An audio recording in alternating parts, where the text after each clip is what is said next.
Hello students, today we are going to cover the next part of types of audit. अभी तक हमने जो है ऑडिट में क्या किया है, हमने पहले किया था according to the organization of business.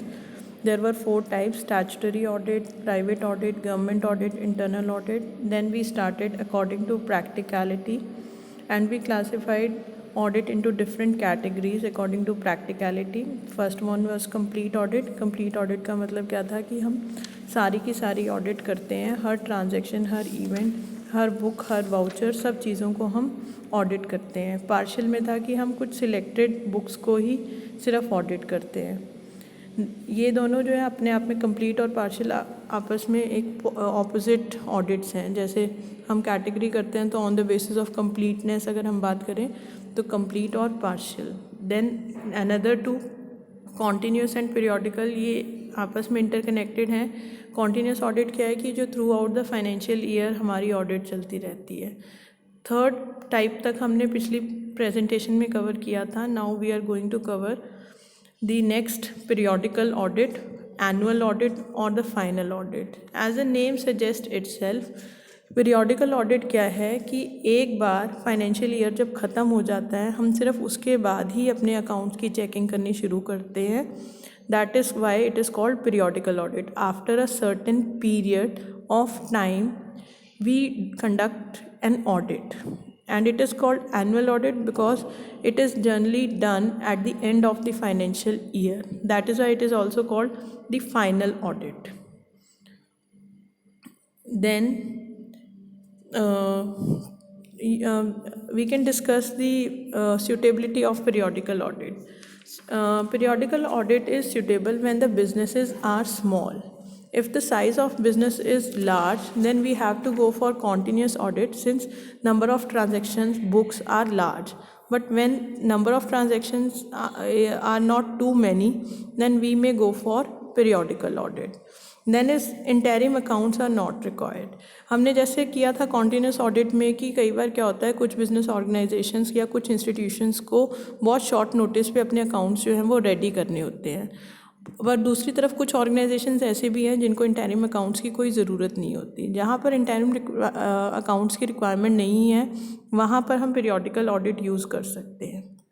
Similarly कुछ ऑर्गेनाइजेशंस ऐसे होते हैं जहाँ पर फाइनल अकाउंट्स जो हैं वो चाहिए होते हैं एट शॉर्ट नोटिस. अगर ऐसी आपकी ऑर्गेनाइजेशन है तो आपको कॉन्टीन्यूस ऑडिट के लिए जाना पड़ेगा. बट अगर final accounts are not required at short notice then we may go for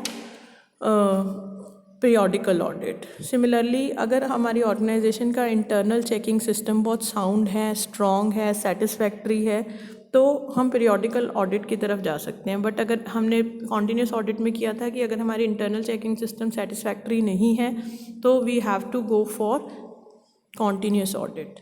now comes the advantages of periodical audit. क्योंकि हम सारी की सारी ट्रांजैक्शंस को इकट्ठे एक ही बारी में जब बुक्स क्लोज हो गई है उसके बाद ऑडिट कर रहे हैं तो ऑल्टरेशन का कोई स्कोप नहीं रहता. दूसरा टाइम सेविंग होता है, एक ही बारी में सारी की सारी चीज़ें हो जाती हैं. ऑडिटर, एम्प्लॉयर, स्टाफ जो है उनका सबका टाइम बहुत बचता है. It is less expensive since continuous में हर समय आपको लगे रहना पड़ रहा है, बार बार विज़िट करना पड़ रहा है तो दोनों के लिए ये एक्सपेंसिव हो जाता है, एम्प्लॉयर के लिए भी और ऑडिटर के लिए भी. बट अगर हम पीरियोडिकल ऑडिट की बात करें तो इट इज़ लेस कॉस्टलियर और you can say it is less expensive. It saves expenses. Reason being auditor visits employer only at the expiry of a specified period. Then comes convenience. दोनों parties के लिए ये convenient भी है क्योंकि नहीं तो पूरा साल अगर जैसे हम कॉन्टीन्यूस ऑडिट में देखते हैं तो पूरा साल ऑडिटर जो है टाइम टू टाइम बेसिस पर आके ऑर्गेनाइजेशन को चेक करता है, स्टाफ से क्वेरीज करता है, क्वेश्चंस करता है, तो वो थोड़ा मुश्किल हो जाता है. बट पीरियोडिकल ऑडिट में सिर्फ एक या दो बार या at the end of a specified period उन्होंने आना है तो कन्वीनियंट हो जाता है for the staff to answer the queries of auditor. Then is continuity of work is not hampered because periodical audit is conducted after a certain period or you can say at the end of the financial year. So work is not disrupted. Then no moral ill effect on employees. क्योंकि ये कह सकते हैं हम कि कोई constant touch नहीं है एम्प्लॉयर का और ऑडिटर के स्टाफ का तो उनके ऊपर कोई ज़्यादा इल इफ़ेक्ट्स नहीं पड़ते हैं, ना ही कोई कोलैबोरेशन होने का चांस रहता है और ना ही कोई इल इफ़ेक्ट्स आते हैं स्टाफ के ऊपर। Now comes the disadvantages of periodical audit. कोई डिटेल चेकिंग नहीं हो पाती है या इंटेंसिव चेकिंग नहीं हो पाती है। जब आप एट द एंड आते हो तो auditor is very busy because he has many audits to do and that's why he could not do detailed और इंटेंसिव चेकिंग। तो there are chances of discrepancies और you can say embezzlements. Then delay in detection of errors, क्योंकि audit end में हो रही है तो अगर कोई एरर या फ्रॉड है तो वो भी एंड में ही पकड़ा जाएगा, तो it may be too late for the organization. वो जिन्होंने फ्रॉड्स किए हैं या एरर्स किए हैं वो लोग ऑर्गेनाइजेशन छोड़कर भी गए हो सकते हैं। नेक्स्ट है less moral effect. Less moral effect का मतलब क्या है कि क्योंकि एक ही बार आना है ऑडिटर ने तो उनकी जजमेंट भी सिर्फ एक बार एंड में ही जज होगी, तो हो सकता है कि उनकी परफॉर्मेंस डिटीरियोरेट हो जाए, तो उनकी मॉरल वैल्यूज़ भी अफेक्ट हो सकती हैं। वो केयरलेस हो सकते हैं, करप्ट हो सकते हैं, नेग्लिजेंट हो सकते हैं। कई बार जब हमारे ऊपर कॉन्टीन्यूस मॉनिटरिंग होती है तो हम ज़्यादा अटेंटिव हो जाते हैं, बट अगर साल में एक ही बार होनी है और हम पकड़े ना जाएँ, हमें ये स्कोप नज़र आता है, तो हमारे ऊपर मॉरल इफेक्ट नहीं रहता ऑडिटिंग का। Then is delay in audit report, because audit is undertaken after the accounts have been finalized at the end of the year। क्योंकि हमारी accounts final हो चुके हैं उसके बाद audit होती है, तो कई बार क्या ऑडिट रिपोर्ट में डिले हो जाती है, कंपनी जो है वो डिक्लेयर नहीं कर पाती अपना dividend timely. Then it is unsuitable for large scale business. हमने पहला ही पॉइंट ये किया था कि periodical audit is suitable for small scale business, तो वही बात हमने डिसएडवांटेज में कवर कर दी है कि it is not good for या it is not suitable for the large scale businesses. Then comes absence of timely advice, क्योंकि एट द एंड अगर ऑडिट होगी तो एडवाइस भी बहुत लेट आएगी, तो टाइमली एडवाइस नहीं मिलेगी हमें। Now comes the difference between continuous and periodical audit. First, time. Continuous audit is done throughout the year, whereas periodical audit is conducted after the finalization of accounts. Second is nature of checking. In continuous audit, detailed checking is done, whereas in periodical audit, test checking is done. And continuous audit is good for large scale businesses, and for small scale organizations, periodical audit is better. And in continuous audit there is little possibility of errors and fraud because audit is conducted throughout the year.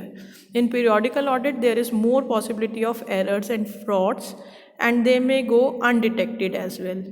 Then continuous audit is more costly, whereas periodical audit is conducted only once in a year. That is why it is less costlier than continuous audit.